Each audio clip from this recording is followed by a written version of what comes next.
Assalamualaikum warahmatullahi wabarakatuh. Kembali lagi bersama saya Wahyu Dewa Saputra dengan NIM 2101010036. Pada kali ini saya akan membahas di mata kuliah sinyal dan sistem, di mana tugasnya yaitu adalah prinsip gelombang. Dan kita akan mengetahui terlebih dahulu apa itu prinsip gelombang, amplitude, frekuensi sudut, dan fase. Dari yang setahu saya, prinsip gelombang merupakan sebuah konsep dan aturan yang menggambarkan sifat dan perilaku gelombang dalam berbagai konteks. Prinsip-prinsip ini membantu kita memahami bagaimana gelombang berinteraksi dengan medium dan dengan gelombang lainnya. Lalu selanjutnya amplitudo, di mana amplitudo lebih mengacu pada ukuran maksimum atau besaran puncak dari gelombang atau osilasi. Secara singkatnya seperti itu. Nah, dalam konteks gelombang, amplitudo merupakan jarak maksimum antara posisi keseimbangan atau titik tengah gelombang dengan titik puncaknya. Lalu yang kedua itu adalah frekuensi sudut, di mana frekuensi sudut ini merupakan kecepatan atau laju perubahan sudut dalam suatu osilasi atau pergerakan siklikal secara sederhana. Frekuensi sudut mengukur berapa kali suatu objek berayun atau berputar dalam satu unit waktu. Lalu yang ketiga, fase. Fase merupakan ukuran yang menggambarkan posisi relatif suatu titik dalam siklus gelombang terhadap titik acuan tertentu. Dalam konteks gelombang, fase mengindikasikan posisi titik dalam pergerakan gelombang pada suatu waktu tertentu.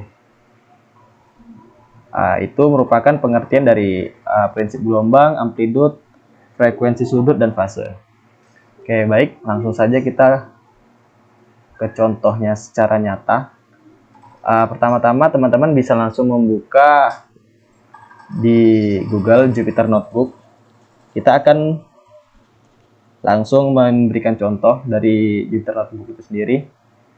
Sebelumnya kita bisa, agar lebih memudahkan, teman-teman bisa langsung memberikan nama file teman-teman, yaitu seperti yang saya contohkan.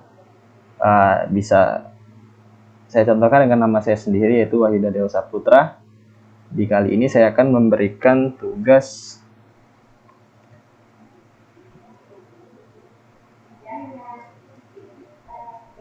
prinsip gelombang.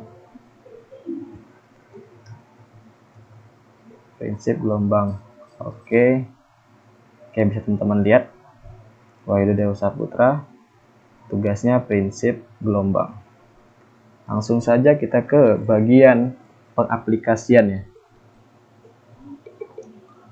Sebelum itu, kita harus memasukkan library tertentu yang akan kita gunakan dalam pengkodingan pembentukan sinyal ini. Kita masukkan saja import numpy as np. Saya akan membuat dulu, baru nanti saya akan menjelaskan ya. Di sini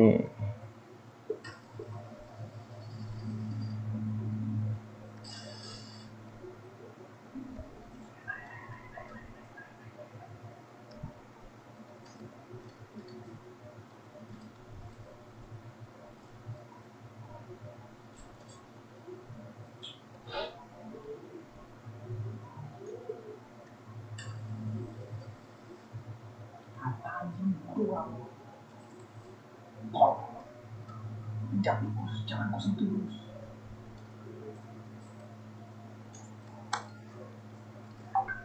Oke, dimana sebelumnya kita harus mengimport library numpy terlebih dahulu, yang kemudian saya akan memanggilnya itu dengan singkatan np, atau teman-teman bisa mengubahnya dengan yang lain.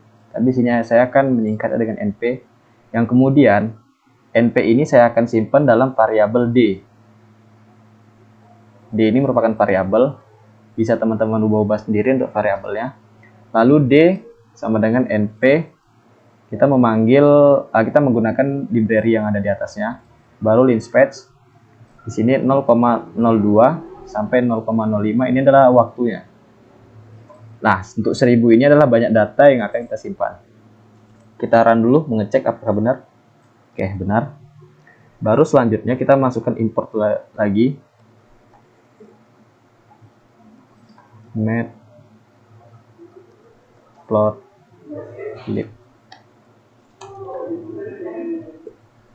.python.pyplot plt. Oke, kita masukkan import untuk memanggil library dari matplotlib-nya sebagai pyplot. Lalu yang akan kita panggil nanti menggunakan singkatan plt. Langsung aja plt.plot.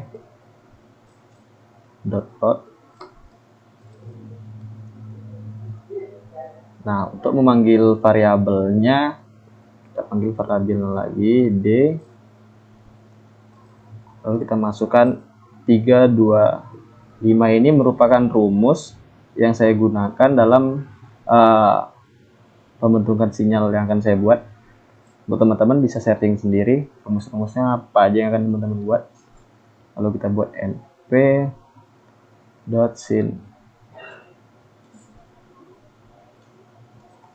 Oke, bisa kita buka kurung lagi. Kita masukkan 2 ini juga merupakan rumus. Kalau untuk rumusnya dan lainnya nanti akan saya jelaskan pada video-video berikutnya. np.pi ini adalah sesuatu yang sering digunakan apabila ingin mengaplikasikan pembentukan sinyal. Lalu kita kali 50. Baru kita kali T. Kita kali dengan D sebagai variabel ya. Oke. Setelah itu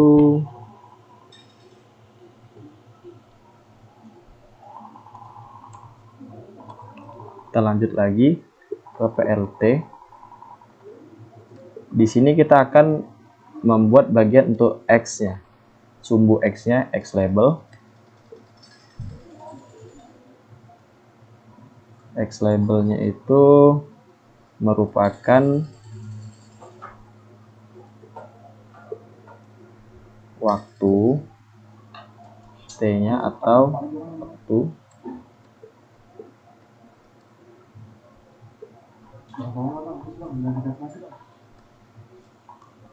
Baru kita buat lagi plt untuk y label ya.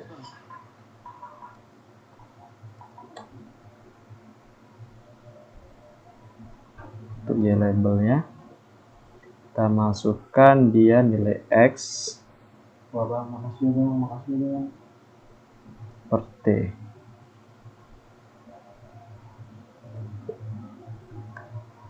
Lalu kita masukkan lagi plt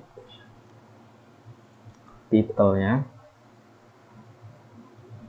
Kita masukkan contohnya itu adalah plot of CT signal dan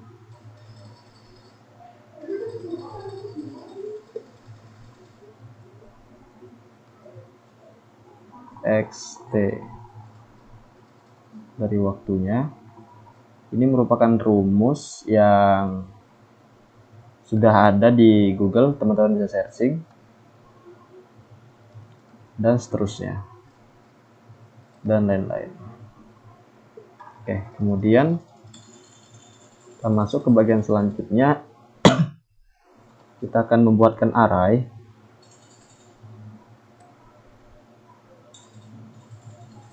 Di mana nilai arraynya adalah mulai dari min 0,02 sampai 0,5. 05. Baru kita akan menampilkannya. plt.show. Kita coba run. Oke, tidak ada terjadi masalah. Nah, terjadi sedikit error di bagian matplotlib. Pyplot has no attribute. Oh, ini saya salah di bagian pengetikan label ya. X label. Oke, teman-teman. Inilah hasilnya dari codingan yang akan kita jadikan sebagai salah satu cara untuk menampilkan pembentukan sinyal, di mana pada bagian sumbu X itu dia dimulai dari min 300 sampai hingga ke 300. Lalu pada bagian waktunya di sumbu Y itu mulai dari min 0,02 sampai ke 0,05. Oke teman-teman, sekian dari saya Wahid Adam Saputra. Saya akhiri dengan wabillahi taufiq wal hidayah. Wassalamualaikum warahmatullahi wabarakatuh.